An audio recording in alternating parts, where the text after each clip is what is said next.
Tarata don juillet kalo tile 27 san 2021 ouverture média ye wulikajɔ sabati ani kati 24 ni ka se ka u kunje Keɲeba ma. Keɲeba ale bɛ Kayi mara kɔnɔ. Keɲeba ye dugu mun bɛ ko sanu caman de bɛ bɔ yen. An ka Mali nafasɔrɔ sira caman o de bɛ bɔ a dugukolow kɔnɔ. Maa minnu bɛ a duguw la an balima maninkaw fo ka taa bila kasongaw ani filaw. Keɲeba ale ni Laginɛ fo ka taa se Senegal ma olu de ka surun. N'i y'a ta k'a lajɛ i b'a ye k'a fɔ baarakɛyɔrɔ caman de bɔ mɛ jamana wɛrɛw la ni ka se ka na a dugukolo kɔnɔ ka se ka na an ka dugumakolo nafolo caman bɔ yen. Tari u bɛ ka hɛrɛ sɔrɔ wa? Tari duguden minnu bɛ a kɛrɛfɛlaw la olu ka laɲini yɛrɛ belebele ye mun ye? Baarakɛyɔrɔ minnu bɛ yen k'u bɛ ka sanu bɔ u ka dugukolo kɛrɛfɛ u bɛ ka kow kɛ a kɛcogo la wa? Dugudenw u ka kuma boli la fɛn caman kan. Wasatɔn mɔgɔw kun bilalen don an ɲɛ ni ka se ka taa dugu damadɔw yira an na. A dugu minnu bɛ yen ko u ye fɛn caman fɔ ka ɲɛsin a baarakɛyɔrɔ ninnu ma nka u tɛgɛ a ɲɛsira mun ma kosɛbɛ kosɛbɛ o ye bitugoli ye. An donnen Musala kɔnɔ a dugutigi ani ka fara a kamalenkuntigiw kan olu jɛra ka mun fɔ ko ninnu taabolo kan aw ni ne an ka jɛ k'o lamɛn fɔlɔ. N tɛ tɔgɔ kɛ kɔrɔ Danfaga. An bɛ dugu jumɛn na i bɛ se ka i ka dugu fɔ an ye? Musala. Musala e de y'an dugutigi ye? N tɛ mɔ a ko dugutigi o dɔgɔlen mun tɛ ten comme a bugu da la n bɛ a nɔ kɔnɔ liŋɔ la. A ka dugu in kɔnɔ yan nɔ an bɛ fɛ k'a dɔn gɛlɛya jumɛn de bɛ aw kan komi an y'a mɛn min caman bɛ yan donc an bɛ fɛ k'a dɔn dugu gɛlɛya min bɛ aw kan an ka se k'o dɔn pour que jamana faamaw bɛ se ka bɔ a kalama. Gɛlɛya min bɛ jan gɛlɛyandi tɛ jan parce que nadi ni olu hele bulali tɛ baaro sɔtɔli i ka faamuya forose nafa mu le dindiŋo ka baaro sɔtɔ n'o man baaro sɔtɔ nafa juman b'a la dugodinŋo ye bon wo kɔnɔ n'alu kan dema ka baara sɔtɔ na dindiŋolu y'a nafa mo de ti musu ni ka marindi a bɛ jan bi pluk bara sin tɛ taali kɔnɔtɔ filimen bɛ na o kɛ mɔgɔ ti ala sago alu sago nte la mo mansia même mo le timame yo fɛn min ye kɛnɛya ta fanfɛ ko ye ani sirako yalima olu sabatilen don a ka dugu in kɔnɔ? Silale bɛ jan porose ka silale dara jan sila tɛ jan dɛ ala sago i sago n kɔni bɛ fulante in tɔ to mais sila t'a la. Jan dugu tɔgɔ Musala Fasambu Keita ka bɔ Musala. Yalima a ka dugu in kɔnɔ yan nɔ mun kamanagan ko bɛ aw la ni aw mago bɛ dɛmɛw la an ka jamana ɲɛmɔgɔw fan fɛ? Dɛmɛ min bɛ an bolo ka ɲɛsin jamana mɔgɔw ma dugutigi ye caman fɔ a la mais donni ne bɛ kɔfɛ an bɛ nin dafa o ye projet minnu bɛ anw fɛ yan projet in laɲini caman b'u an n'u cɛ tan o tan i b'a sɔrɔ kelen ou bien fila o de sabatira. Fila o le sabatira segi in si man k'a la seru dugutigi y'a yira ka bɔ yan ka taga Madina a sira man ɲi ka sira dan projet ye dɔɔnin k'a la dilante a y'o kɛ siraba bilenni ye a to a m'o dilan ka bɔ report la ka si mana di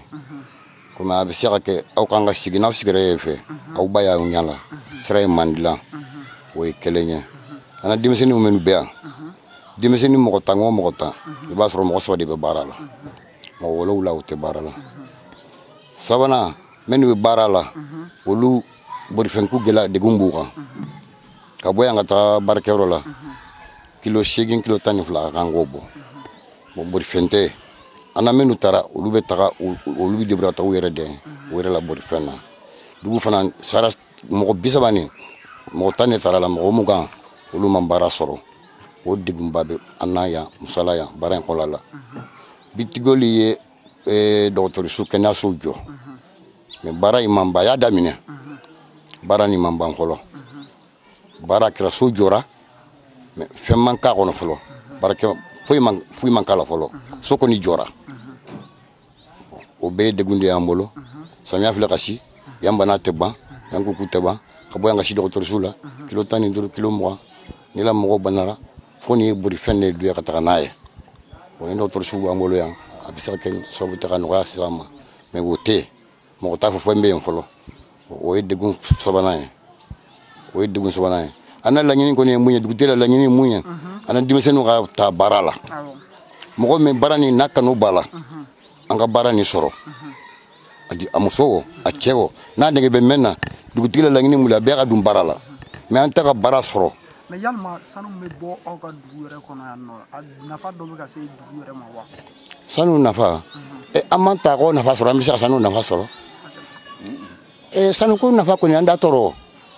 amma kude ko me anam ko ga bara soro sino sanu nafa foi kwerte sira oma sanu bo boli ta bologa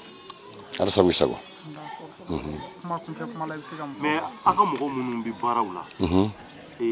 tari ama siwa de soro kono ko sobe wa mogo tatari machaya wa walma utika ko mogo ta yere utaka ana mogo ta yere de muna ana mogo ni atani mogo keme na fara ko talibe iba soro mogo kele mogo fla o de betana dugula mogo kele mogo keme ni yo ta mogo kele tali mogo kele ngata musalala tali mogo fla ngata musala est-ce que we tali hein ole degumbe mais on m'a dit que vous avez fait kala wal mama dit que comment vous fait akula wa anye wuli ka jo menke dantala amanyana bo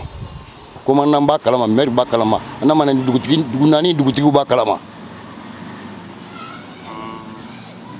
mais entreprise du même bien jeune entreprise du même bien mumba sanu jeune entreprise du même ba yoro men ba sanu bo ne bitigol bitigol wala do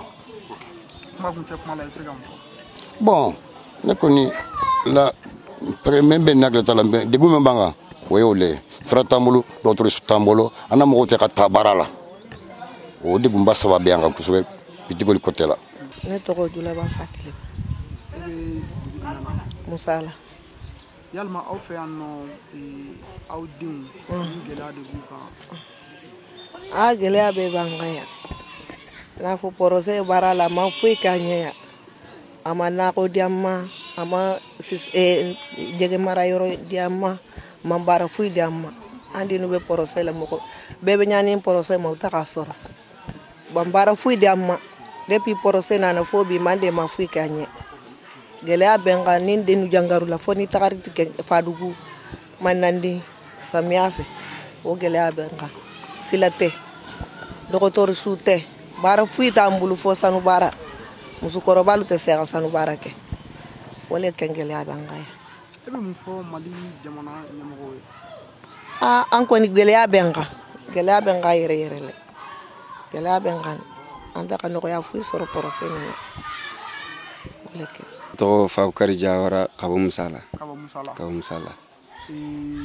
ye shifina kai yalma aw fe an musala gelaya jumani me aw kan komi aya me ka fo ko sanu me bo aka dugula yalma nafa do bi ka si aka shifina ka ma wa gelaya benga jan kusobe gelaya mun be tali ke chogo mai ndelalu be talinja communauté pour communauté mais fete mo klimbeta ni ta da fana ni ta da drone bi bulakana bonita da itibula position nyimala anye gereuke kadese ka fembeke kadese iflega sila ko menfo ira nna dugo be jan fanyona fadugu madina silo tumbe ni nyoronte 20 km ibe dum fadugu maybe nim fadugu te abata fo 20 km ibe munumunu oye gelea do ka fembe do foye andesra ibe gelea fen foli abebea parce que ani ga matériel sanga dimma ateke matériel nyala mai mais abe foku ye ninge mais ce n'est pas important halingina mfeletenga fadugu tracteur leta kana ga barake me o desera barake ro be mbulunte se ga barake anye deme nginu fe en desera tali drondere bitigol fe mais outé son ni ya fo ba fo ko ambalaje mais ate nyala bo gila mumbea aka chat se ga fo ga ba akacha muso ye nago u ye ci ko ga u deme nago kola ne ci fo fu manyala bo urebe nu be se ga jabi yake ko mambea u bena fendo le fo be nyugata anni bitigol te kosobe ala sago aw bunya bala sira ko mun fele sira ko gele abanga kosobe ka boyanga ta Madina yoro fitine dilanen do ala ita to la ibala je fatma min munu yawte sanu bere soro da olu bala ka sanu munta beba dalo sanu infana angar jige be sanu na koy mais u bala ka anje sanu na mais ala be kirite ne koni ne be danye ala sago bunya bala ne to Kalfa Keita ne bo musala e sigile musala yalma aw fe yan barako abe cogodi ban fe yan barako ama nafa sɔrɔ fɔlɔ parce que denmisɛnnin mun bɛ dugu kɔnɔ yan ta an yɛrɛ bɛ tile dama baara de la projet b'an fɛ yan san ɲinan bɛ ka san 7 fo 8 san u bɛ tali la mais tali yɛrɛ k'a fɔ k'a daminɛ musala yan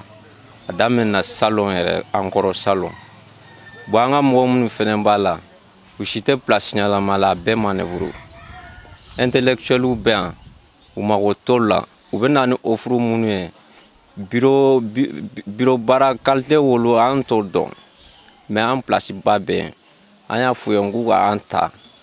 u b'an former yen an bɛ se k'an ka baara kɛ cogo min an ka nafa sɔrɔ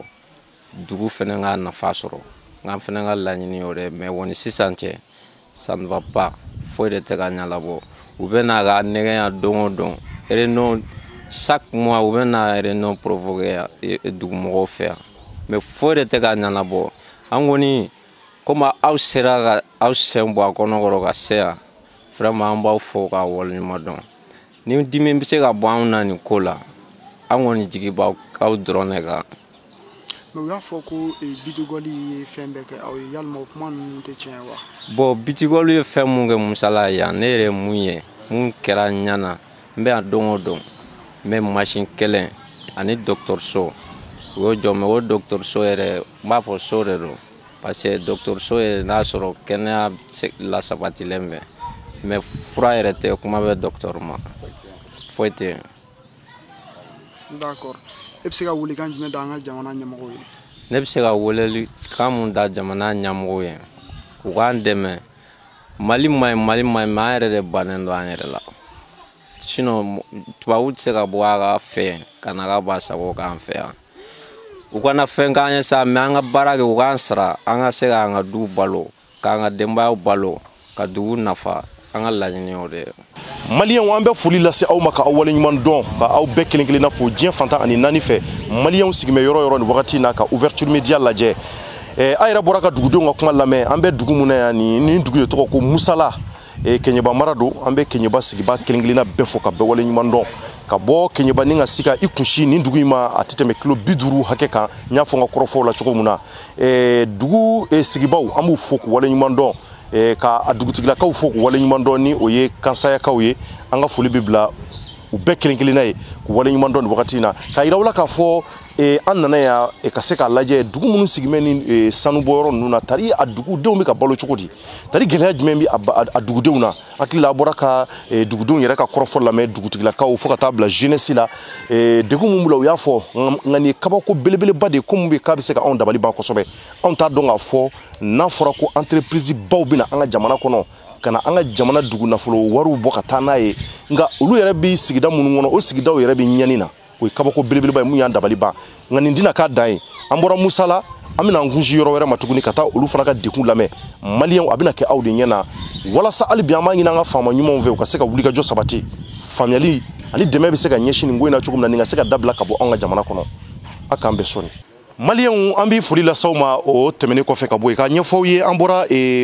musala a b'a kalama k'a fɔ n y'a ɲɛfɔ ye kuma la n ko an bɛ Keɲeba mara la nin wagati na ani maninkaw karimɛ ɲɔgɔnna yan an nakun kɛra mun ye an y'o de fɔ k'a dɔn k'a fɔ société ba minnu bɛ yan minnu na bɛ dugu jukɔrɔ nafolow bɔ an ka jamana kɔnɔ tari dugu minnu ka surun a baarakɛlaw la est-ce que u bɛ ka hɛrɛ sɔrɔ wa walima u bɛ ka bɔnɛ de sɔrɔ tari hɛrɛ minnu fɔra k'a ɲɛsuru ma tiɲɛ don wa walima nkalon don an bɔra musala nin an donnen Fadugu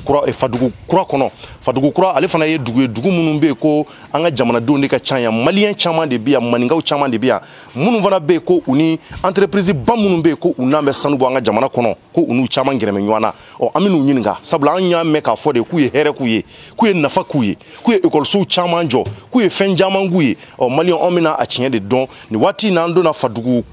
kura kɔnɔ Fadugu kura cɛ n'a muso an b'u bɛɛ fɔ k'u waleɲuman dɔn a dugutigilakaw an ka foli bɛ bulu ye an bɛna baaraw daminɛ nin wagati in na ka se ka ɲininkaliw tɛnku la walasa u ka se ka an bɔ fili la. Ne tɔgɔ Mamadu Sangare. Mamadu Sangare e de ye Fadugu kura dugutigi ye. Ne la dugutigi de représentant ninnu de ye. Fadugu kura dugutigi kan. Ayi n kɔrɔkɛ de don mais ne de b'a n'o la yan. Ne de b'a n'o la yan.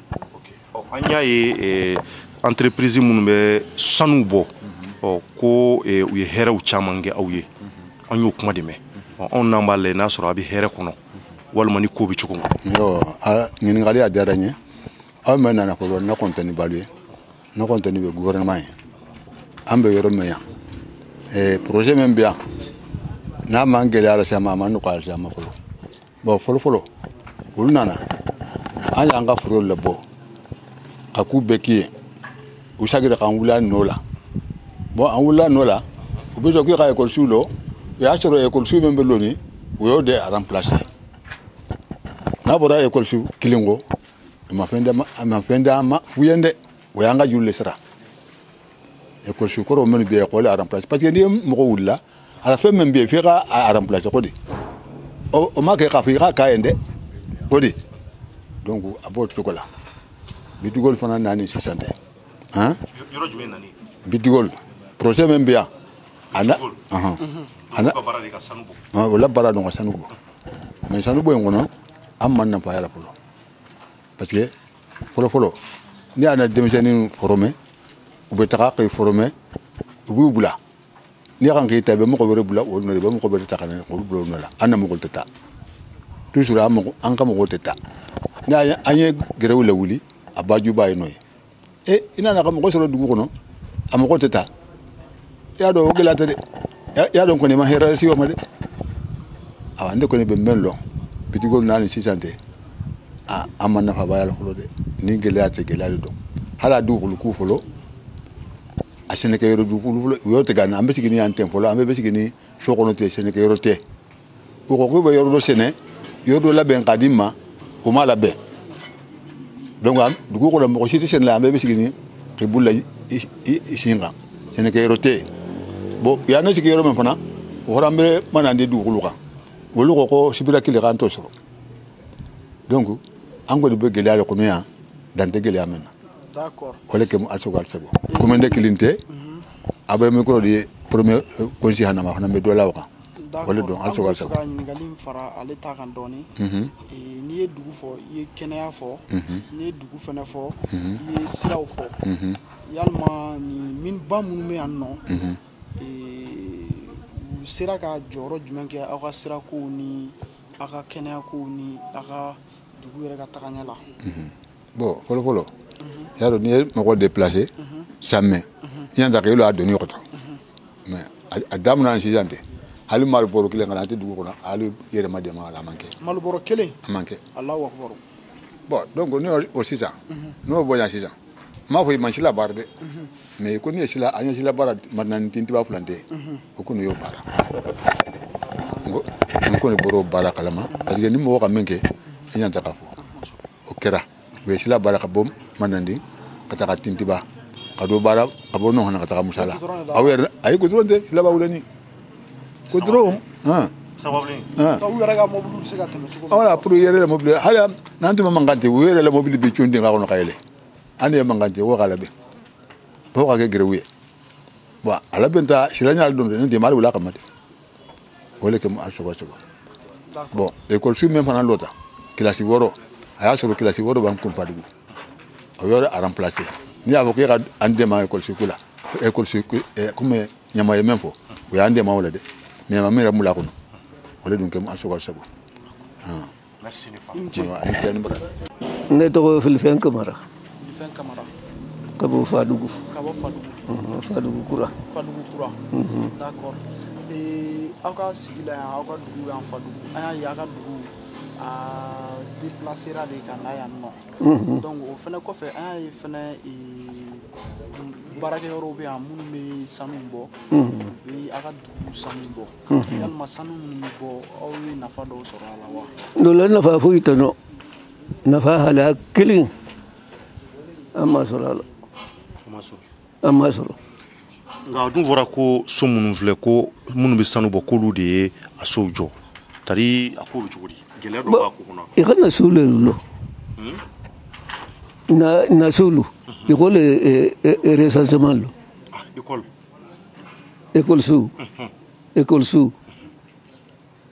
yɛrɛ la ka o bɔgɔ tigɛ Fadugu kɔrɔ la yɛrɛ la ko o l'école so lo l'école so fila in bɛ école remplacer nin dɔgɔtɔrɔso yɛrɛ la ko lo a wari bɔ taa fan de kun dɛ a bɔra de kun dinu file yɛrɛ la ka baara kɛ fana minɛ ka kolon sin ka sato k'a la i m'o baara dɛ o le remplacer fɔlɔ ten bituko de mɔgɔ kelen tɛ se ka i la kow ɲɛfɔ n'o da ka ban dɛ degun min bɛ n kan i bolo n yɛrɛ la k'a lɔ hali na mɔgɔ b'a susu n'i tagara sisan i bɛ mɔgɔ kulu ye kɛnɛma ten na mɔgɔ b'a fure lu o k'u bula yan mɛn k'i labɔ ye fɛ ka na i bula yɔrɔ mɛn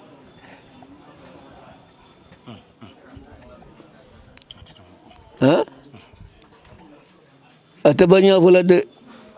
nin bɛ n'olu sɛgɛn fo ka sɛgɛn n fɛlɛ tɛ ka ne bɔ non ka na sigi fo taa ka yan hali yiriju lɔdiya ɲuman tɛ bolo yan. aw ka laɲini mun ye a ko la aw bɛ fɛ mun ka kɛ. bon n b'a fɛ mun ka kɛ ka n dɛmɛ ni mɔgɔ min kɛ sen dɛmɛ o ka n dɛmɛ n ka n bɛ degun nin dɛ taga yɔrɔ tɛ n bolo na yɔrɔ tɛ n bolo furu tɛ n yan tɛ bɛɛ bɛ sigi ne bɛɛ bɛ sigi ne furu tɛ n bolo ni n bɛ taga ci kɛ ne mɛ fɛlɛ de n ka furu in i ka recensé an bɛ ne ma na wari sɔrɔ degun t'o ten voilà ne kɔni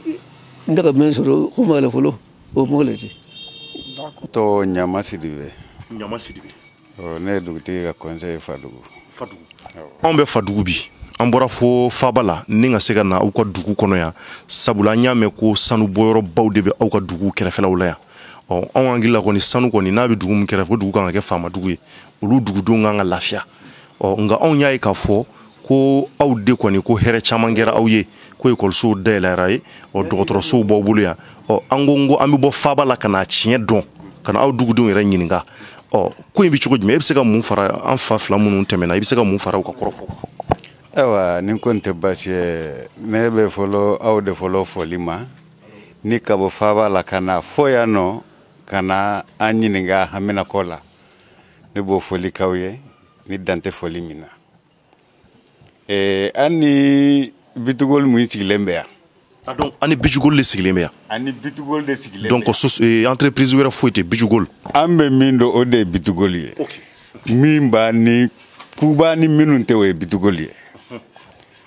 an ni bitugoli tiɲɛ na an bɛ yɔrɔ min bi a ko nɛgɛbɔlen don an na. sabula diɲɛnatigɛ n'i ka hɛrɛ t'a la a bɛ komi i n'a fɔ i tɛ diɲɛ kɔnɔ yɛrɛ min bɛ k'a fɔ tiɲɛ de dɔn yano ne bɔra n tagara duguru yɛrɛ la n'u ye ɲininka n tɛ fana ɲa k'a fɔ n bɛ bɔ Fadugu n kunko de bɛ gɛlɛya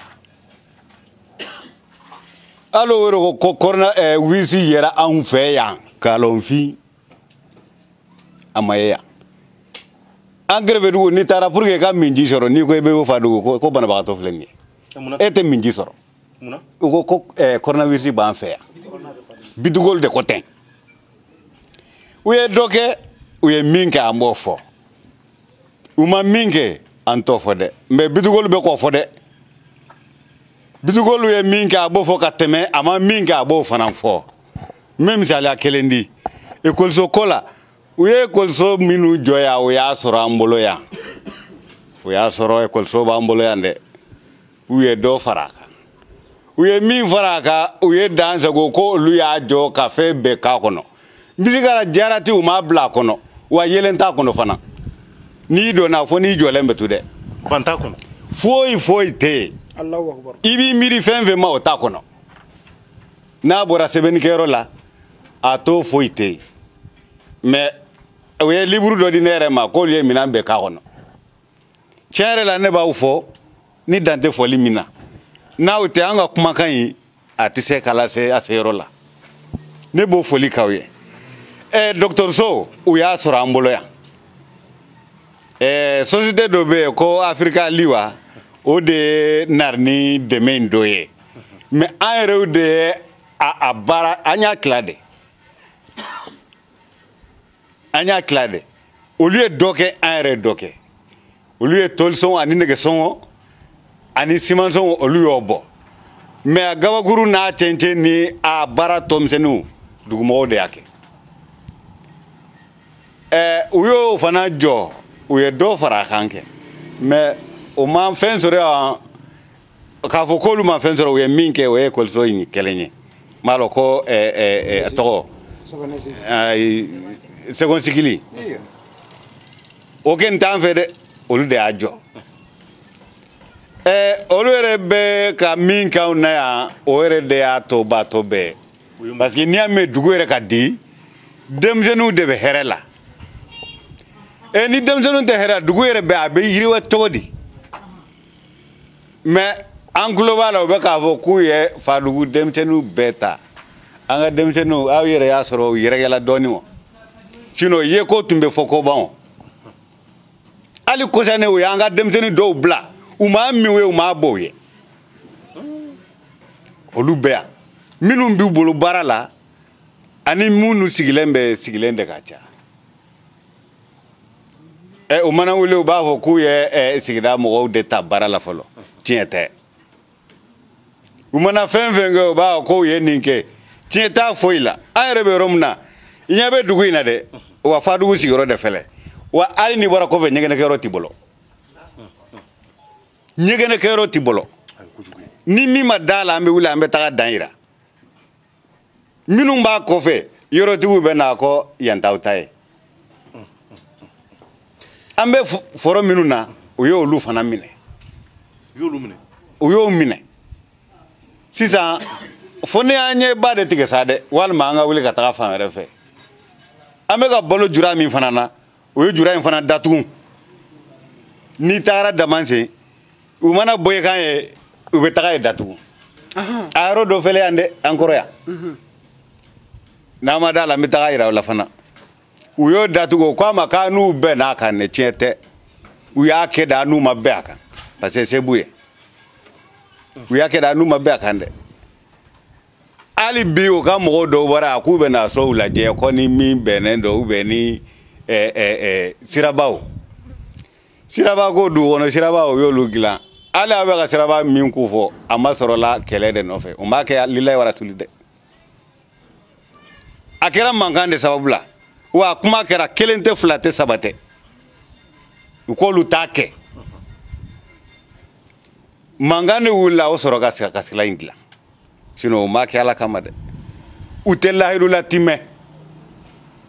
an ka suw bɔra yɔrɔ mun na hali sisan an n'u bɛnna suta mobili kɔ la o ko bɛ yen o ma ɲɛnabɔ n'i y'a kuma fɔ an b'a kɛ f'an filɛ yɔrɔ min kabini an ma wuli dukɔrɔ la miniko yɛrɛ ma na u b'a fɔ u b'a diya u t'a kɛ bitugoli kɛni ayiwa anw kɛni ni hɛrɛ b'a kɔnɔ a bɛ sɔrɔ mais dugumɔgɔw kɛni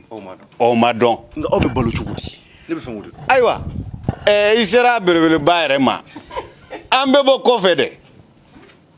ka bɔ kɔfɛ cogo di an bɛ taga dugu wɛrɛ la an bɛ taa dahirimɛ ɲini ye hali sisan an ka foro an taara Mbanɛni an taara foro ɲini ye dɛ u ye minnu yɔrɔ minnu recensé u ma se ma ko mɔgɔ tɛ maga ye la kɔsani na u ye tracteur dɔ d'a ma k'an ka dugu ka hakɛ dɔ de dɔn an ko o ɲininkali k'u la ko o sɛbɛn ko dun bɛ cogo di parce que mɔgɔ tɛ ni ɲɔgɔn fɛn di mɔgɔ ma i ma sɛbɛn d'a kan o ɲininkali kɔr'u la u ko an ni o sɛbɛn man kan an ka commandant de yɛrɛ y'a fɔ dɛ ala sigilen bɛ an b'a fɔ mɔgɔ bɛ se ka miliyɔn fɛn di mɔgɔ ma cogo di k'e n'o sɛbɛn man kan yala o bɛ sariya in kɔnɔ wa wa a kuma dara ye f'an filɛ yɔrɔ min wilibaga t'a la n'aw tɛ dɛ sɛbɛn hali ni mɔgɔ ye 2000 3000 fɛn d'i ma f'i k'a ko facture dɔ sɛbɛn k'a di yan o fɔ miliyɔn yiri ka fɛn e k'o ma ko sɛbɛn tɛ ko la tiɲɛna o bonyana ne hakili ma an kɔni bɛ ala bolo ala ni mɔgɔ ɲumanw n'an kɛra cogo min mɔgɔ mun b'i dɛmɛ kɛlɛ la n'o fɔlɔ kɛra i sen ta baga ye yala kisili fo ala dɛ Sidibe ne bɛ fɛ ka mun dɔn ni gɛlɛya bɛ aw la Fadugu kura kɔnɔ yan a ko k'a ka forow bɛɛ recensera foro t'aw bolo aw bɛ taa dahirimɛ de ɲini dugu wɛrɛ la fɛn caman fɔra i yɛrɛ da magara ekɔlisow dilanla aw ye bitugoli fɛn ka ban t'a kɔnɔ fo n'aw jɔra ka kalan kɛ nka ni degun ninnu bɛɛ farala ɲɔgɔn kan aw sigin bɛ yan an ma wuli ka s'u ka ɲɛmɔgɔw ma n'u ka masala ɲɛmɔgɔ jumɛn o bitugoli ɲɛmɔgɔ hali bi u bɔra yan k'u nana sow de lajɛ ni defo bɛ minnu na an k'u ma defo bɛ so ninnu na dɔw ka toliw bɛ ka bɔ ji bɛ ka bɔ dugumala la ka don so kɔnɔ ko olu bɛ na sow lajɛ sow kɛnin bɛ yan ko kɛnɛkow bɛ yan ka taa kɛnɛkow lajɛ wa dɔw ka so bɛ ni san nana don o don fo yɛrɛ de bɛ wuli ka gabakurun ɲini k'a da sira la yasa ji ka tɛmɛ kɛrɛfɛ tino ji nin na yɔrɔ la yan o ji bɛ ka don o ka yɔrɔ yɛrɛ anw kɔni an bɛ ala bolo dɛ faamaw ɲɛ b'aw la o ɲɛ b'an na a ka laɲini ye mun ye ka ɲɛsin ɲɛta ma parce que aw fana bɛ jamana kɔnɔ a n'aw ka hakɛ don mun b'e bolo ayiwa min bɛ ne bolo an ka denmisɛnninw fɔlɔ ɲɛtaga bɔ olu yɛrɛ de bolo parce que n'i y'a mɛn dugu denmisɛnnin de dɔn mɔgɔkɔrɔba mana dɛsɛ i tɛ se ka foyi kɛ tugun o ni denmisɛnninw tɛ baara la dugu yɛrɛ bɛ yiriwa cogo di u y'an ka denmisɛnninw bila u tɛ baara la u m'a min u ye u m'a bɔ u ye u y'olu bila ka tila ka mɔgɔ wɛrɛw bila olu nɔ la ko dɔw ye kɛlɛ kɛ k'a sɔrɔ tiɲɛ tɛ ko n'i ye kɛlɛ kɛ minnu kɔnɔ k'i bɛ gɛn ka bɔ yen tiɲɛ tɛ u mɔgɔ fila kɛlɛla kan kɔnɔ yen nɔ directeur fila kelen de gɛnna kelen bɛ yen hali sini an ka mɔgɔ dɔ ye dala mankan kɛ ten dɔrɔn u ma se ɲɔgɔn ma dɛ u y'olu gɛn yala o ko bɛ cogo di o kɔni o ye sariya de ye wa ne bɛ ɲininkali k'o la i ye sariya bori dɔ kan i tɛ k'a bori dɔ kan o tuma sariya kɔni dɔ kɛra a sanfɛ dɛ. ne tɔgɔ Dafa Jara Fadugu. d'accord yalima aw fɛ yan gɛlɛya jumɛn b'aw kan. gɛlɛya min b'an kan an ka denmisɛnninw tɛ ka taa an ka foro n'o y'an musow ye an ka foro k'a siɲɛ siɲɛ 2 ka n'a fɔ k'a t'a la k'an kɔ ta ka ɲa ta k'anw t'a la a dun siɲɛlen don ni siɲɛ tiri n'o bɛ Mali kɔnɔ n'o bɛ b'a ma n'o tɛ b'a ma o de don bon bitugoli nana a don min fana la a nana sɔrɔ ne bɛ dole cɛkɔrɔba kunna bitugoli nana a ko cɛkɔrɔba k'a ni sɔgɔma o tuma an bɛ jɔla kunna u tilala ka na ko cɛkɔrɔba k'a siɲɛ n ko ka mun siɲɛ aw ɲɛ b'a la a ɲa tɛ ko la atlote kula mo mi sibeta fo sanke mela ngai to adon kana ke ta adon yawa ngai ne ta dinye de ay jonga dingo wele kana unana kana ko chakora ka sien ka bulo black ka sien ka black ka plisi se bala wuci afla de nana ne no gasa na nyokana nye chakora ba din wele anana ngo ba ye bara minge bara nyuma dere konse ube ya dento ube ya au kana dugu sien mbo sita kalama ngo ye ni minge ne ngo nta kunyuma yede ngo ne ninga mushane ko ni bakuma oka bakuma oka ngo awo aw ye minge atisare akono dongu yen kama ande gulendo tagawra tambulo na yora tambulo nyata na pombu nyale na alo mobili lole pombu dala ni jigo kuma fora kube nake atekela de ni femi shiya ka be kela atekela wodi ala sago ne kon be kuma mo fa nyala degu min banka fo degu be musoka muso yara to ta kuma la tuguni ya fa mo wuta muso la mela ne kon be kuma men fa jala degu min banka fo banka ma ngo ko president do kuma ma degu banka de fem be fola wiye muso de la mela tuguni den de la mela tuguni mo si de la mela ko seti banduguro tagama o fara be o me ni seti banduguro tagama be sigile jogo mena aw na le mi feleni ana tuna na sona ta jira uma parce que nyaba pombu nyalena gela mi banka hali senegal rotembi ka tagawara la do la furo tala do tamata na be kele na tegele bebo kalama nere mi sigile fele na furo kana dafo nyana katla kana sigi kutala utala anu kwatara nyatara hala te metri tambo o manaka jamfa mi donc bitegol ga jamfa do wodi ala sago degum bankande aw nali bidiara asini diaranye no be seninge ayo ke no to kela awa degum banka atora anga ay dugu yara mota dugu ko dalen gela fe ambe ta Senegal le ka kata barake kana dumuni ke no te anta dumuni ke de kenya bale do nan tagare ta tugo ta na de an ko ni seti badugur ta mo mi fo de anye wodi ala sago sira ko watambulo nu ye doni ke siraka jibe na lauka o kuma ta saka fo o saka fo de degum a be saka nya fo hera ta dugu kono kena ko nama wari banta kena de kono urisi do nan kanya mado mbore ka do na yandika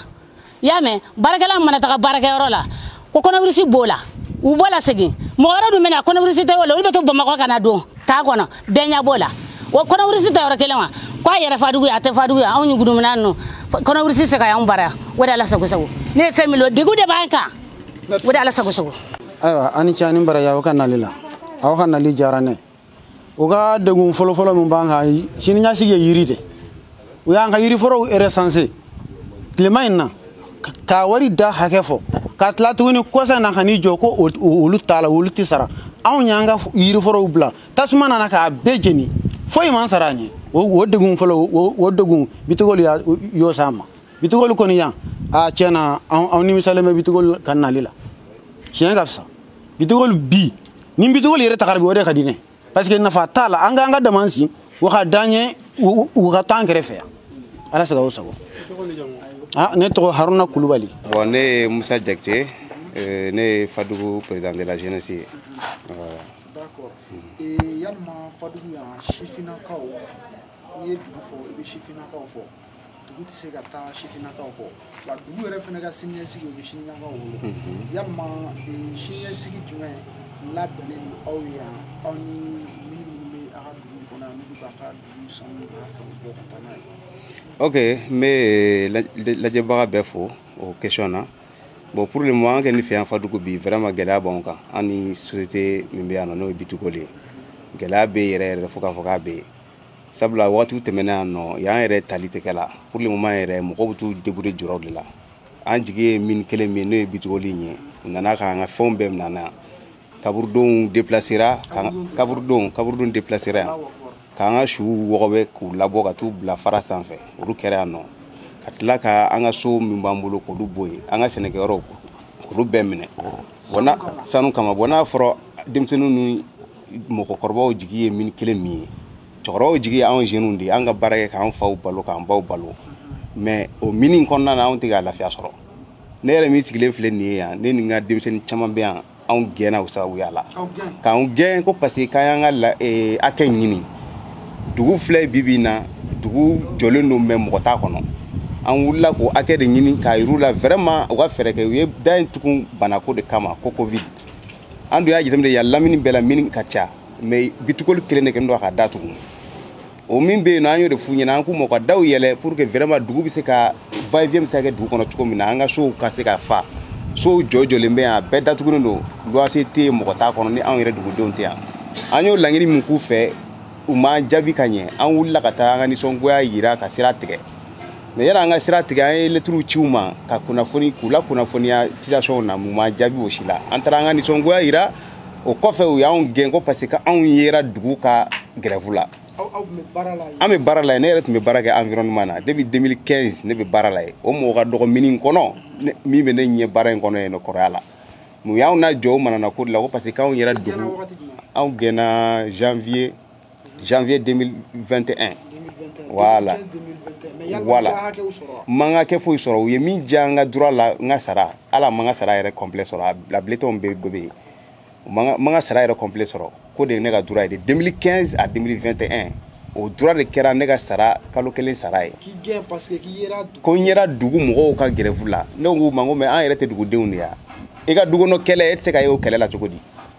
mu ye se yira anw na ko se tɛ anw ye dabali t'anw ye an ɲɛ ma kasi yɔrɔ bɛɛ an yɛrɛ video caman kɛ mais foyi ma bɔ a la u y'an gɛn ka an ka droit kɛ an ka sara kalo kelen sara ye foyi man kanw ye yan nɔ bitugoli mana fɔ ko ye fɛn fɛn kanw ye yan nɔ o ye nkalon de ye u ye fɛn fɛn kanw ye yan n'u ye maison de jeunes u mana wuli ko maison de jeunes jɔra ekɔlisow jɔra o ye normal ye o Fadugu ekɔliso tun bɛ yen o Fadugu ekɔliso de remplacera yan t'a la u ye so fana mun jɔ yan nɔ san bɛ don tɔliw fɛ kogow fɛ jiw bɛ don sinon o ye kuma de ye u ma foyi k'an ye yan tɔɔrɔ kɔ an yɛrɛ bɛ yan bi an nimisalen de don parce que bitugoli an bolo k'a bɛ kɛ mini min ye o tɛ kɛɲɛba lamini bɛɛ la yan nɔ mini bɛɛ ka fisa ni bitugoli ye parce que yɔrɔ tɔw la olu bɛ dɛmɛ k'u ka dugudenw na ni gɛlɛya bɛ dugudenw kan u b'u ma kasi projet b'u dɛmɛ mais yan ta ye au contraire de ye i b'i kasi ka kasi pour que i ka fɛn sɔrɔ fo n'i ye kɛlɛ kɛ parce que u y'an dege kɛlɛ de la o an ye fɛn caman sɔrɔ u fɛ yan kɛlɛ de la c'est pour ça n'an ye demande k'u la n'u ma sɔn an b'a kɛ ni kɛlɛ de parce que ni mɔgɔ dege mɛn na a bɛ taa n'o sira de ye o. e bɛ se ka mun fɔ jamana ɲɛmɔgɔw ye. bon ne ye min fɔ jamana ɲɛmɔgɔ ye vraiment u k'a lajɛ parce que nin tɛ ko ɲuman ye ne bolo étranger bɛ na i ka dugu kɔnɔ de nin mini ba sugu bɛ na dugu kɔnɔ de pour que dugu ka développer jamana ka développer mais n'a nana kɛ ka jamanadenw yɛrɛ tɔɲɔ ne bolo gouvernement kan k'a lajɛ vraiment ni mɔgɔ tɛ sariya bato dugudenw ka lafiya k'o lataa ɲɛfɛ vraiment u ka fɛɛrɛ kɛ olu la quoi olu kana mɛn an senkɔrɔ yɛrɛ ne ka nin b'o de fɔ jamana ɲɛmɔgɔw ye. bon kuma cɛ la vraiment n b'aw bɛɛ lajɛlen fo n'i y'a mɛn bibi na mɔgɔ bɛ an lamɛn yɔrɔ janw na aw sababu de don parce que gɛlɛya bɛ kɛ mɔgɔw kan an tɛ se k'a lase a se yɔrɔw la ni aw tɛ vraiment foli b'aw ye an tɛ se ka dan tɛ foli min na quoi parce que aw de ka an ka gɛlɛya aw de bɛna kɛ sababu ye k'a yira diɲɛ na an bɛ foli ba k'aw la wala an bɛ cɛkɔrɔbaw fo ka musow fo ani fɛn fɛn nana aw ka délégation na an bɛ bɛɛ lajɛlen fo. tɔgɔ ne jamu Lontanden Sankare Fadugu. Fadugu k'i ye Fadugu musow ka ɲɛmɔgɔ ye. présidente ɲɛmɔgɔ ye n ye dugutigi den ɲɛ fana. d'accord n ye Fadugu ye. yalima aw Fadugu musow. n'i ye muso fɔ. i ye denw fɔ. n'i ye muso fɔ. i ye du fɔ. yalima aw musow. Fadugu kura kɔnɔna la yan. degun jumɛn de bɛ aw kan bi. degun min bɛ n kan bitigɔle k'an ta dugu kɔrɔ la an bɛ lafiya kɔnɔ ye lafiya fasɔn bɛɛ jura bɛ n bolo filon jura bɛ n bolo ba jura bɛ n bolo an bɛ na fini kɔ baji la k'a ɲa an bɛ pɔmpu ji kɛ ka fini kɔ o si tun koya tɛ na dugu nin kɔnɔ ye bari depuis bitigɔle k'an ta kana na segin fatakulu nin kan degun kɛ ayi o tɛ fulati de o mu kɛlɛ ne tɛ o bɛ an ka yan bi Fadugu musolu bi samatɔ i bɛ fɛta ani ban ani tapi i bɛ taga sanu ko i bɛ n'a midi bɛn so i bɛ yɛlɛ telefɔni ta i b'a dun i n'i den i bɛ lahiya sɔrɔ kɔdi bari sisan n'i ka dɔmali sɔrɔ karifa na mɔ tɛ jura o banna an na furulu a bɛɛ minɛna fɛn tɛ bitigɔli k'a bɛɛ ta k'an na dilu bɛɛ ta hali tɛ dɔlu bɛ jusɔ ka sini yɛrɛ wolu mi la wari sɔrɔ yɛrɛ la wolu bɛ jusɔ ka sini bi kɛ Fadugu yan bi Fadugu musolu an bɛ degun n'a tɛ fɔlɔ tɛ fɔ kɛlɛ an bɔ la ni ala ka n dɛmɛ ka bɔ degun nin kɔnɔ nka bɔ bitigɔli la ɲani nin kɔnɔ bitigɔli ka ɲani mɛ sigi Fadugu kan fo wa saya kɛ wo ɲani wo kɔni bɛ Fadugu yan o tɛ ban ne ye mamakɛ de ye dugu nin sigi n falu fatura ndogoni korole lu beyan anim fandinu anim dandim roko mandinu lu bebeya sigi nyoko malu bebeya ambe segeni ambe nyanini nalokan de man ka bo segeni kono obedia nyende ambalu jagi khalu tanto. D'accord. Ni ye sanu fo ibe dugu ba taganya do fo jamana do be alama olu garsige pétrole la mais jamana do be alay olu garsige ke sanu yalma sanu me bo ko dugu kona nafa do be kasi aw muso ma wa nafa be ati amade bari nafa do fele kelenye ibe taga tapilo ibe aku ibe taga fale iba dum maloni tigala ibe najini sa ibe safuna sa demba tigi ibe fini ku chogodi mais no yoro be minera wala sisan ka di minuma lolu man nafa nya wi abeke chugudi nolu man nafa nyanye e khambula nyaji la bolake dem bibulu domali tife ite safuna soro khila fini luku ite balu yere soro ite juraye ite diye ibe kedi ibe sige khi bol fula la nyoko ambola la ambi ebsega mu wule kan blanga jamana nyemo yi e aka fadu kuina na ko ne be alu dali khalu negen pour alu be son ka demake ka fadu gubo nokoto ka fadu gubo sege kono ambe sege men kono ambe tore ya men kono ya ambe de gum men yere kono ya falu be se khan dema kham bo kono no kera obedi anyande ambalu fo wala khalu jagi do bayaya trawole fadu boso nyemoko awo yalma o bozo munu me bakono na obeturu bon am bozo munu be no chena bakono na degumbe ankan ambi to goda mina bi degumba de banka kada mina fe kola kana se musala ani fadu ka tase tintiba ando ya aboso we chena bakono na chenlendo bi a chenlendo foka ke cheni dai mi mini yere ka produit effet obi jigi bakon nana bon ka faro ka dragi tigi munu be bakon nana no bay fambe la jelen chenendo chinois dragi fana jigina bakon ka ba fambe che bo tayrotana segirotana ami jega mimina bi a jega yere kilo journée tini ka kilo kilen soro bo bolo chugo tana bon an wonu kulola bitigoli ode ya mini a kerengerelendo yan duguna ni tokola angu kan deme aye deme nyefo dugutugu ka nyefu yana pour ka se ka andeme cena adoni biche en villa sansabana de kono ama nyefo isorala mal gouvernement ka laje chugo bela jelena an woni mbi an setanye dabalite anye ambi bolo chuga mina amiga ka ode nyini ambi bolo jimina jiko ni chena chuga tambolo hala ambi mini minga jila jiti saka mible ba jira fansi saka mible bon ambi bolo pompu mununa yamfana pompu nunu wargo de ba bela jelena ni ko bozo ka jisa o to ko nogo ywa bo chena gela banka an woni ti bolo fuela ni jigete bo jigete ka soro jiga ko chena mbulu moja fu tambolo bile ka sababu yake ji cheni ji cheni bo mini bala birgol yere o bala bon sanuko na bora amba fo bitugol de afolo sabi shino nana kana fara ulukan bo ka fara an yero ga jamana dragi misanin tuguka ulu de nana kana ko embela jelen tononi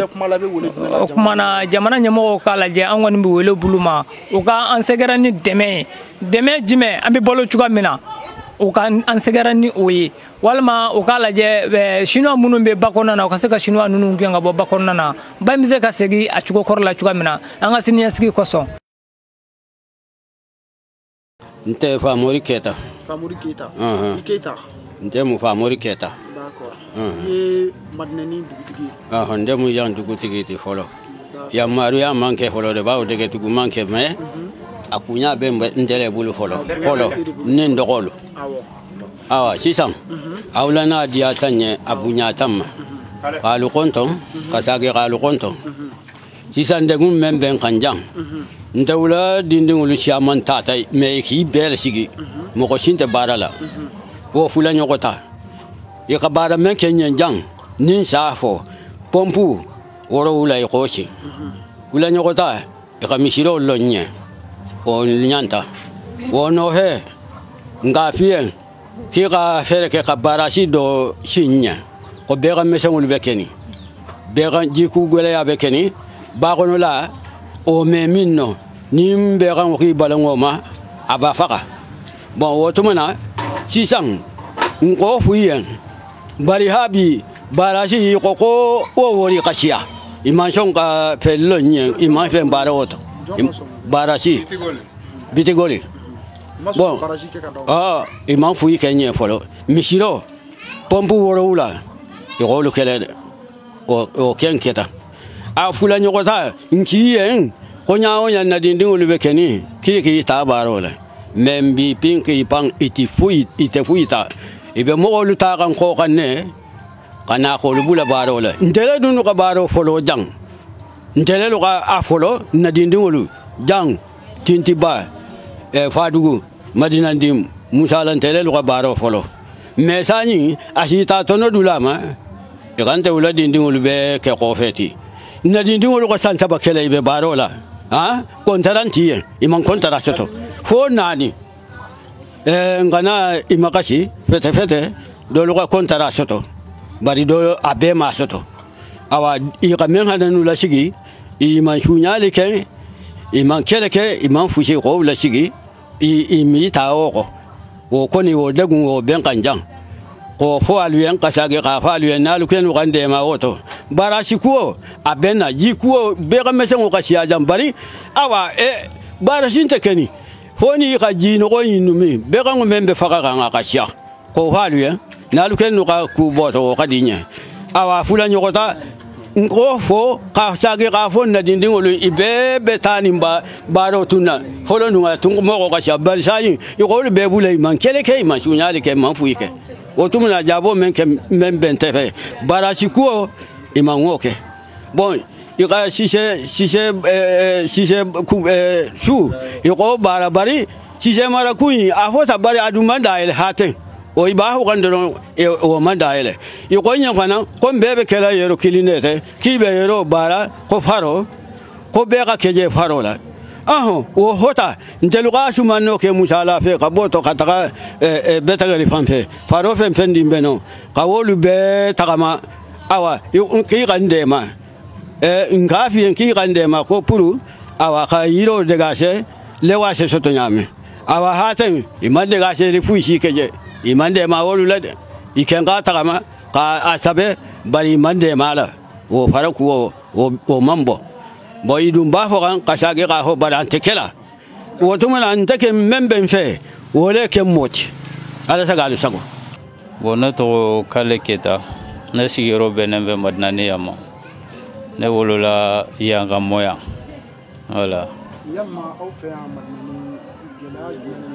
shifna ka ko para ko ta fa lola ani au ni mamu ne ka sanu do ni bon an ka yan baarako ta fanfɛla la surtout an ni bitugol cɛ degunba de b'a la parce que nin projet in depuis irisiw sanu in bɛ ka ɲini yan bon anw ye exploration kɛ i n'a fɔ papillon an ye sanu in ɲini depuis temps de papillon a waati yɛrɛ la on n'était pas en bonne condition parce que a waati an bɛ sara 15,000 18,000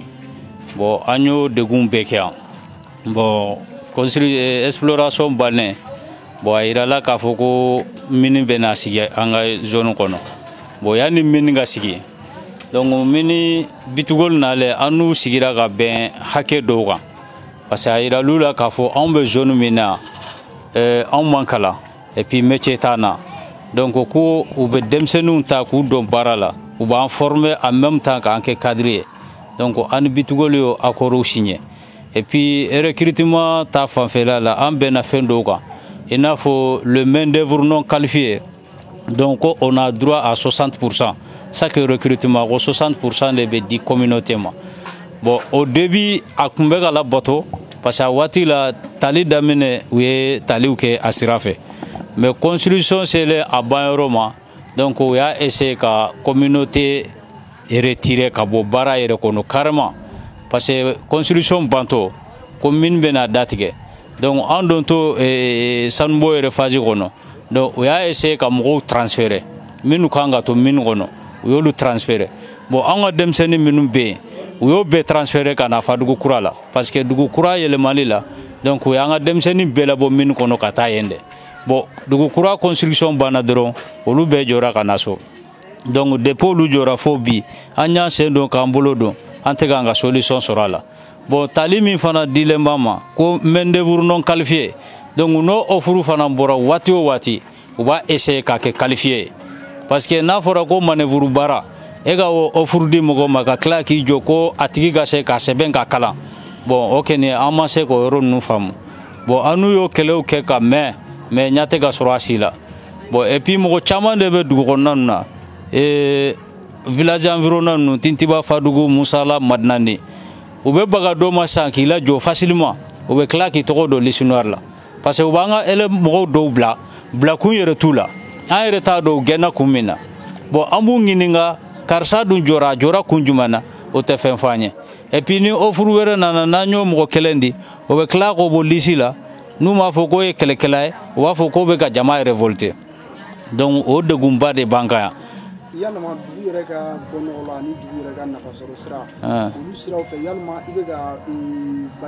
maa minnu fɔ tan ni o ye min mɔgɔ ninnu ye u ye dɛmɛ jumɛn se dugudenw yɛrɛ ma. Bon dugu kɛni ka bɔ nɔgɔ la u ma dɛmɛ foyi si an ma fɔlɔ u ye dɛmɛ min k'an ye n'an bɛ se k'a fɔ alhamdulilayi o ye jiko ta fanfɛla ye parce que jiko kɛni u ye pompe 7 mɛn si komi dugutigi y'a fɔ cogo min. Voilà donc o pompe 6 o pompe de bɛ yan dugu ɲɛtaga la bon dɔgɔtɔrɔso min bɛ yan Bitugol Mojo Sescom de bɛ Fadugu bon an kɔni t'a dɔn o Sescom ko la u ye contribution min k'a la mais u ma dɔ wɛrɛ k'an ye yan bon hali an ka nin sira in ka bɔ yan ka taa Tintiba an ye grève de kɛ pour que sira in ka dilan sinon o y'a yira an na k'u tɛ se ka sira dilan. Bon, on a fait dans le cadre de partenariat, on a lajɛ sira labɛn parce que samiya fɛ ni tun bɔra k'i bɛ taa Fadugu Tintiba c'était un problème donc u ye dɛmɛ filanan min kɛ nin kɛ fo n'a kɛr'o ye bon jɛgɛdilayɔrɔ ni sɛ marayɔrɔ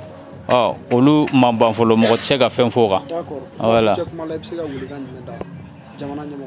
Bon jamana ɲɛmɔgɔw olu yɛrɛ de b'an sɛgɛn surtout autorité minnu b'an kunna yan parce que ne yɛrɛ min filɛ nin ye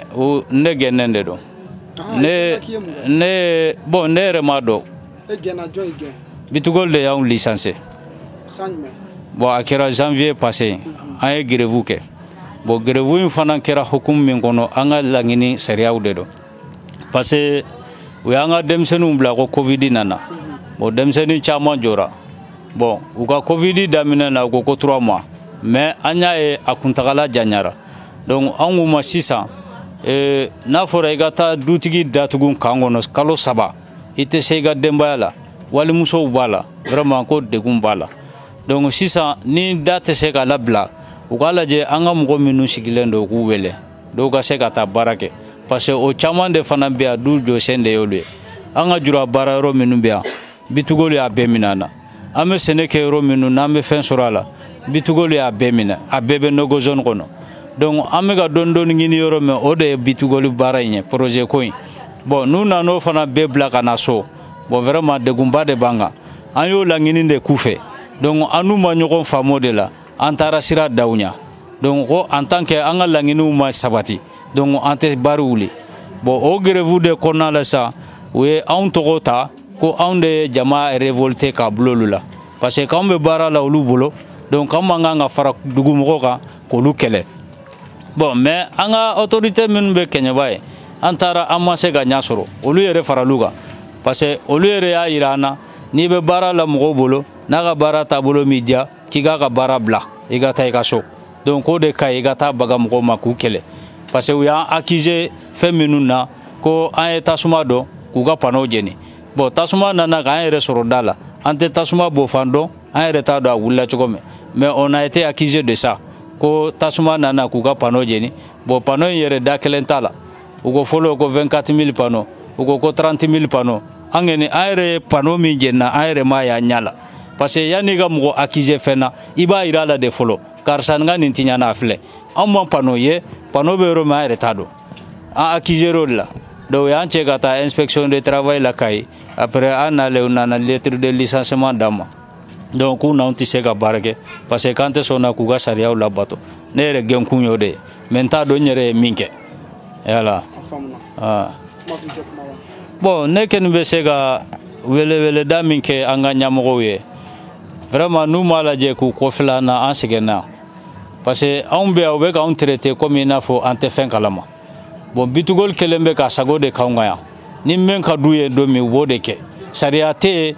foyi tu bola min ka du ye ndoro o de be bolanga vraiment ni nyamgo sera ku ko filana a okene obe danya ko sobe wele kam min ken be ne bolo ka da kuma nga oyode duga kante ne sigero manande yalma aw muso yanno degun ne aw kan dagum men bangaya ko me ko kama lembora ka ko mamen fo sisa o degun ne bangaya wakati be uba na kan kili dugu tigila ambe sigira ko make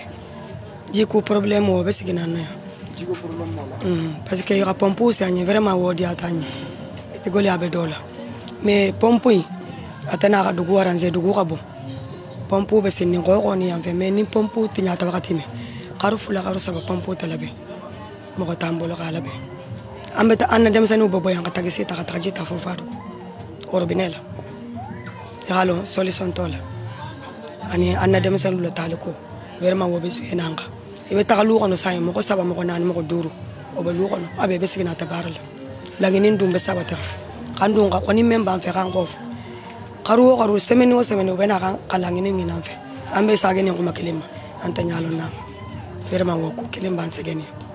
wali kemo foli membe ne fe rafali o molte allo na dia tanyi neto ya ubanjai be talaga dugu kharfana ni wakati ngono ni dugu koro balebe dugu historique parce que to commandant le tumbea ya cercle boto ya kata Kenya ba ala ko ngo o dugu kharfana ni wakati ngono atoko ko sata dugu tintiba ambe yala la ambora musala kata fadugu kura kata madnaning donc en fleur tintimba ya ani dugu tigira be nyoko fe la sonta ani kuna fulu chama ume ala ka fogu minimum be au fe ya je fembe kawe donc isra odama ko ka docteur sujo ko fu ko tawla tabarakallah donc angu amina kana men da men tigila inshallah obenta folo janen ga fen ke mbalu folo vraiment ala na ri jatanye ni fen parce que ni fen bi ko ni ala lo hono be ke shereti folo men tinde felen ala kalu kira kan ndete na galu lamkula membe keni wala mbole fola ndelu ni mini ko ni ango ka na ango ka man na fala sama anga fani afo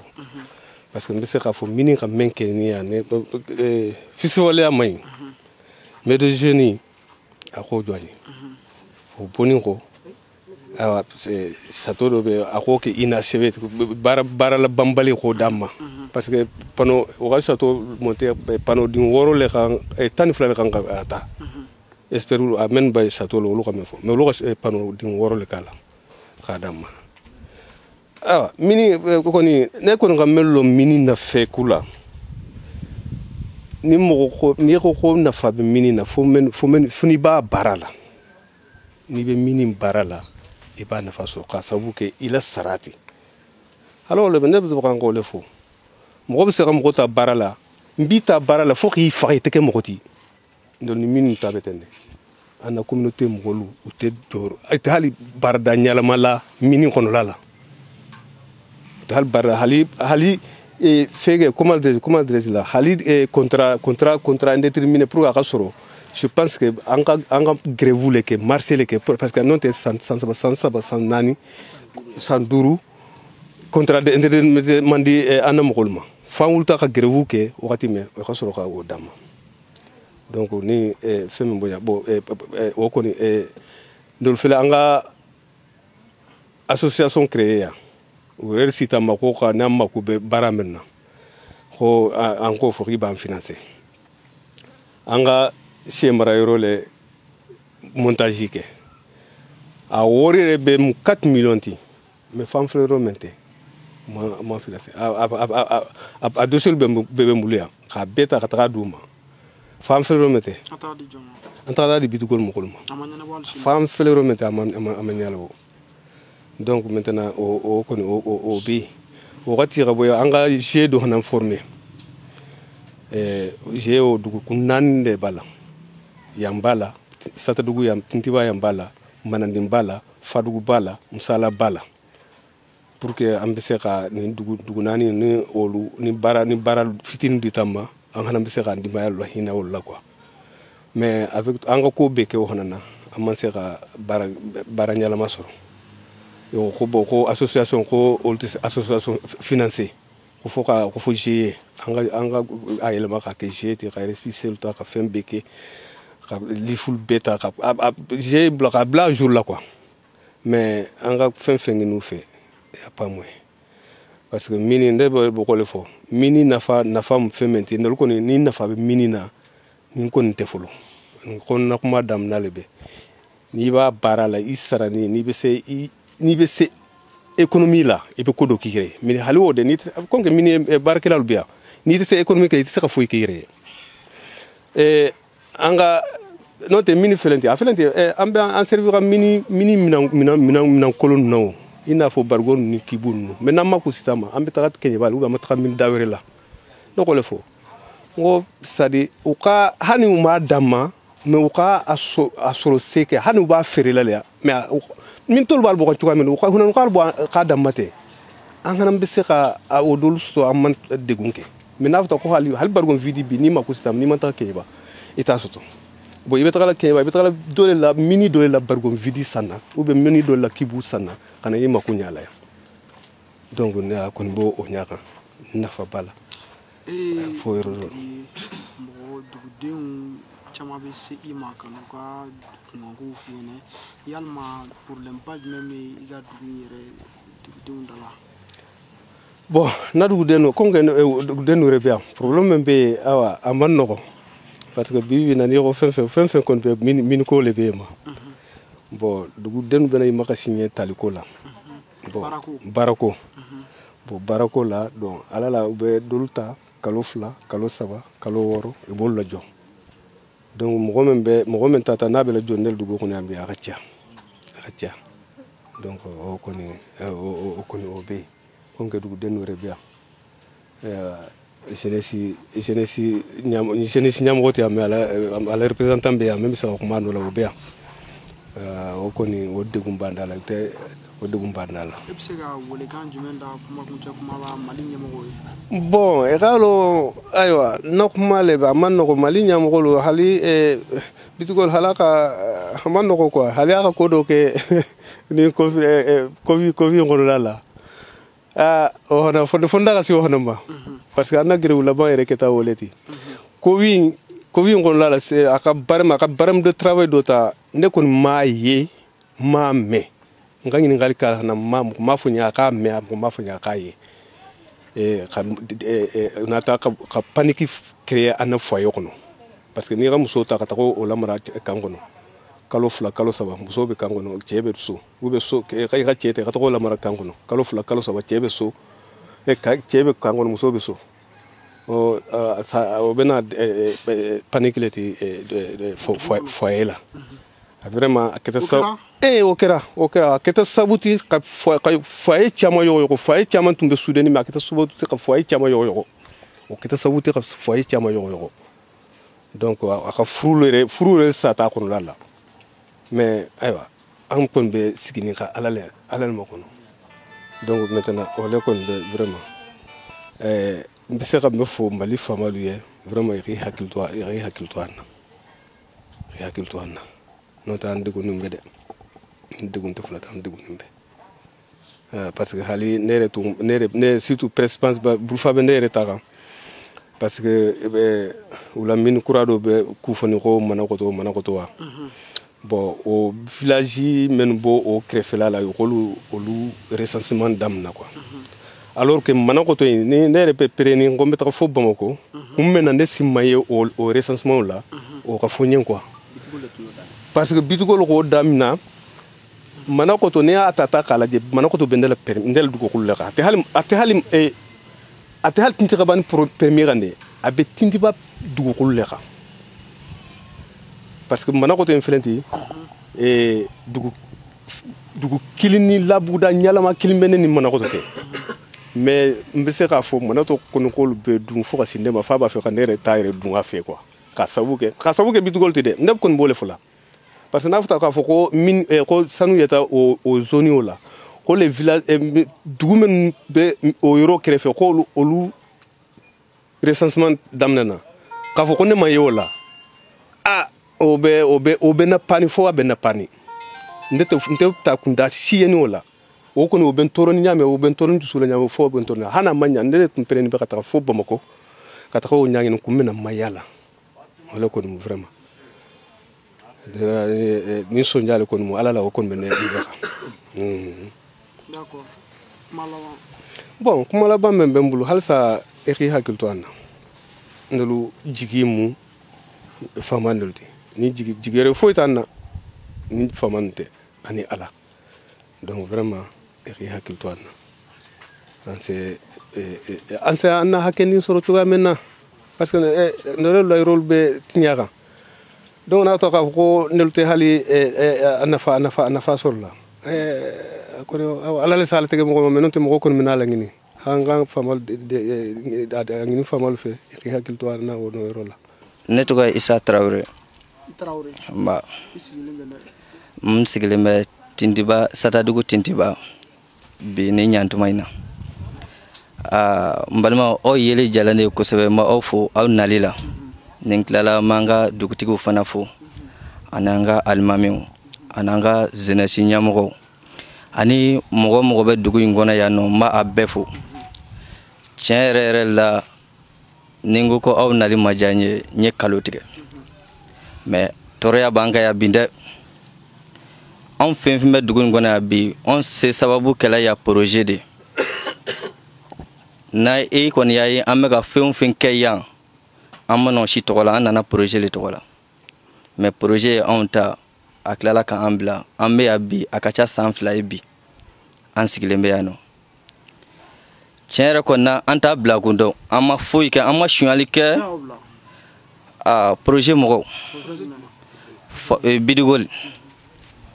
o kun y'an ta k'an ka Fadugu yɛlɛma an ye o yɛlɛma o y'an bila Fadugu yɛlɛmali banna dɔrɔn o y'an bila ten pewu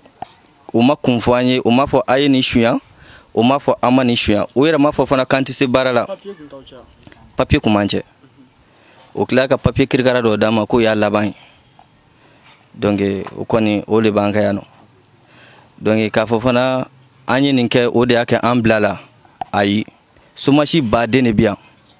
n'i ye kɛnɛ yɛrɛ ta k'a lajɛ nin bɛɛ ye somasi nin bɛɛ mako bɛ baara la yan nɔ Bidigoli société belebele baden ko maa 100 bi sɔrɔ dugu in na k'o tɛ baara la o kamanaganba de bɛ ne la donc o fana ma ne tɔɔrɔ tuguni koyi sira tɛ anw fɛ yan sira foyi tɛ yan ka bɔ yan ka taa Madinɛni n'i ko k'i ka taa la essence litiri 2 don tiɲɛ yɛrɛ la o fana kamanagan banna n'u bɔla jiko o ma nafa yɛrɛ ɲɛ o fana la yɛrɛ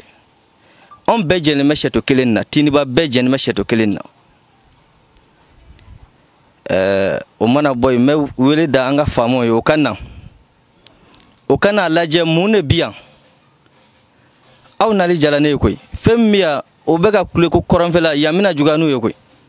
tiɲɛ yɛrɛ la tɔɔrɔ b'anw kan yan dɛ anw dugudenw tɔɔrɔlen don yan fo ka dépasser an tɛ baara la ji ɲuman t'an bolo sira ɲuman t'an bolo tɔgɔ duman yɛrɛ fana t'an na ka da mun ka tɔgɔ duman t'an na u b'a fɔ ko projet bɛ yan wari b'an kunna foyi t'an bolo e yɛrɛ k'a jateminɛ kɛ an bɛ taa an komi an bɛ taa an jami Mali belebelebaden kan ko maliden ka taa sɔrɔ anw tɛ foyi la an sigilen don denmisɛnninw an bɛna mun de kɛ sisan n'a taala a bɛ taa fɔ ɲɛmɔgɔw ɲɛna minnu b'aw fana ɲɛfɛ a y'a f'u ɲɛna ko anw tɔɔrɔlen don yan dɛ u ka lajɛ anw bɛ bɔda sɔrɔ cogo di u k'u lajɛ ani an ka alimamuw u k'u ka kow fana jateminɛ. D'accord. Kumakuncɛ kuma la i bɛ se ka mun fɔ? Kumakuncɛ kuma la n bɛna min fɔ Mali ɲɛmɔgɔw ɲɛna ani anw yɛrɛ ka ɲɛmɔgɔw ɲɛna u ka tɛgɛ dɔ dusu u ka sabali u ka lajɛ ji ɲɛma jɔ na a bɛ ɲɛ cogo di sabula ni ko gɛlɛn kɛla maanifin na bamananw ko tɛ ko n'i y'i ta i dusu fɛ i tɛ se k'a ɲɛnabɔ i tɛ mɔnɛ bɔ quoi mais a bɛ ɲɛ cogo di an k'u ɲɛɲini ni an y'u ɲɛ sɔrɔ i b'a sɔrɔ an bɛ taa o sira fana kan bɔda bɛ sɔrɔ k'a sɔrɔ a ma kɛ ni gɛlɛyaba ye quoi i n'a fɔ gɛlɛya jumɛn a ma kɛ ni jolibɔ ni a ɲɔgɔnna camanbaw ye o bɔda an mako bɛ o la n'u bɔla yen mɔgɔbaw minnu bɛ an fɛ yan nɔ sanga ni waati bɛɛ lajɛlen na an b'a f'u ye u ka hakili to anw na n'u y'an ye minnu na ni o man ɲi o ka an régler ani an bɛ taa sira ɲuman kan cogo min na ni hali ni i n'a fɔ sa y'a dɔn anw tɛ baara la toujours anw mɔndeli de sigilen don n'an bɛna mɔnde k'an bɛna tiɲɛli kɛ o k'an régler o kɔni ka d'an ye ala sago aw sago. Ne tɔgɔ ye Demba Ndiaye n bɛ bɔ Satadugu Tintiba n ye Tintiba dugutigi dencɛ fɔlɔ ye bi n bɛna kuma n grand frère n'o la n'o ye an ka jeunesse président ye ale tɔgɔ Zanke Ndiaye comme a bɛ ci dɔ la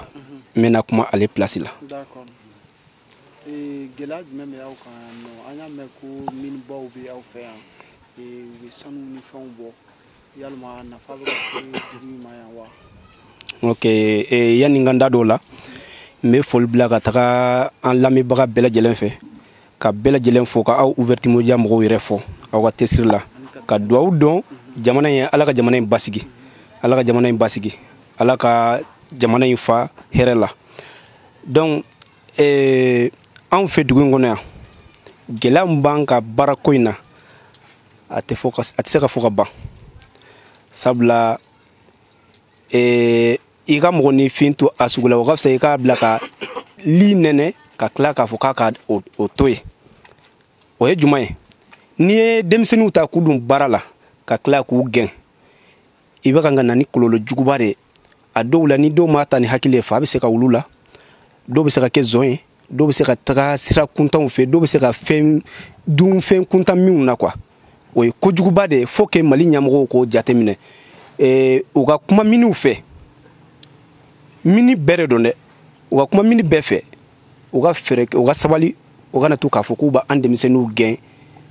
gɛn kuntan na quoi ne fɛ denmisɛnnin surtout sigidala denmisɛnnin n'i nana k'i ka sigidala denmisɛnnin ta a kan ka gɛn kun mun na o ye suɲali de sinon a tɔ bɛ sanction de kan ka d'a kan mais mini tɔw olu fana ka fisa ni fadugu ye parce que mini tɔw an b'a ye ni i ye tiɲɛli kɛ n'o bɛ sanctionné de après sanction bɛ wuli ka 1 mois o sanction bɛ wuli kan mais fadugu tolérance zéro i bɛ tiɲɛli kɛ yɔrɔ min dɔrɔn i bɛ frappé ye dɛ donc tolérance t'u bara o dun ye fɛnba de ye o ye kojuguba de ye f'u k'a dɔn k'a fɔ ko u nana anw fɛ de wa sanu anw ko gwaru ye cogo cogo u bɛ sanu bɔ ka dingɛ in to Kɛɲɛba yan dɛ diyagoya u b'a bɔ ka to yan dɛ donc n'o b'o cogoya la u kan k'u jija diyagoya la u ni sigidala mɔgɔw an ka ɲɔgɔn kan fɔ mais ni hali ni ye sigi ka fɔ ɲini ninnu fɛ u tɛ sɔn n'i ye laɲini k'u fɛ u tɛ sɔn mun yɛrɛ y'a bɛɛ la gɛlɛman ye u b'an gɛn ni manamanafɛnw de ye a ye musoir contre pousseur ni manamanafɛn ninnu précisément u ye ne yɛrɛ gɛn u ye ne gɛn wagati min na ne ye ɲugunna n yɛrɛ la kosɛbɛ parce que n'a fɔra ko ne yɛrɛ dugutigi den tɔ ko n gɛnna ko kɛlɛ a maloya ka bon comme kabako mais après ne ko ala ka tiɲɛ dɛmɛ an b'o la directeur fila nana kɛlɛ fo bureau kɔnɔ bitugol directeur fila Angoyi Ba ani Salimu Ture u nana kɛlɛ fo bureau kɔnɔ après u y'olu bila ka taga k'u ka taga jugement kɛ ko mun jo b'a la ko kana k'a sɔrɔ anw t'a la ko jɔni jalaki t'a la ko ministère ko n'aw kɛlɛla k'aw kan ka gɛn dɛ u ye anw gɛn o cogoya la sans droit k'an ka contrat 3 et 4 mois to ye o contrat o ma sara salaire fana o y'o di ka tila k'a fɔ ka menacer n'o ye k'u tɛ n ka dernier bulletin ani n ka certificat di ma ko tant que man taga wari in bila ko banque k'o ta ko parce que banque ka juru bɛ ne la o bɛ kelen ka anw yɛrɛ kɔnɔna fili kosɛbɛ bitigolo ka comportement c'est pas du tout bon a man ɲi anw denmisɛn c'est à dire